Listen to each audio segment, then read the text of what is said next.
Je vais donc devenir assistante de la galerie du studio 666, qui alors à l'époque est dirigée par Carole-Marc Lavrier, qui est lui-même photographe d'art, rédacteur à la revue L'Œil et en plus grand photographe de sculpture. Ce qui fait que je vais rentrer au cœur d'un sujet qui me passionne déjà. Et de là va démarrer un grand pan de ma vie qui est l'édition d'art. Je vais devenir donc graphiste et je vais faire des livres d'art. Je vais rencontrer Antoinette Lenormand-Romain aux éditions Azan, où je fais déjà des livres d'art, toujours en qualité de graphiste maquettiste. Et Antoinette Lenormand-Romain est déjà complètement dans son sujet depuis 17 ans sur les sculptures funéraires du 19e siècle. Mon idée, c'était que les sculpteurs étaient de merveilleux musées de sculpture en plein air, totalement méconnus. Pour moi, l'intérêt du sujet, c'était la sculpture et la mise en valeur des sculpteurs. Je voulais que ce soit vraiment un livre de découverte et d'approche de cette sculpture funéraire, non pas dans ce qu'elle peut avoir d'un peu passéiste, d'un peu mélancolique, mais vraiment comme mise en valeur de la sculpture de cette époque, qui était une grande époque pour la sculpture. C'est un travail où j'ai appris à découvrir qu'il fallait revenir aux différentes saisons. Le problème du photographe, c'est la lumière. Il y a des tombes qui sont belles le matin, d'autres qui vont être belles le soir. Donc il fallait arpenter ces 44 hectares.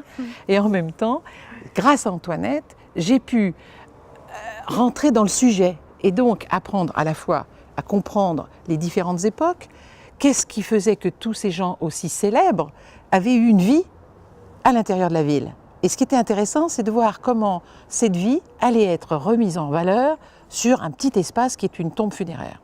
Et au fait, quand on vient se promener au Père-Lachaise, bien sûr qu'on a parfois des amis qu'on y a enterrés, que c'est quelque chose qui est toujours avec beaucoup chargé d'émotions, mais je crois que ce sont avant tout aussi des lieux d'apaisement et où on peut vraiment voir de l'art en se promenant et en méditant.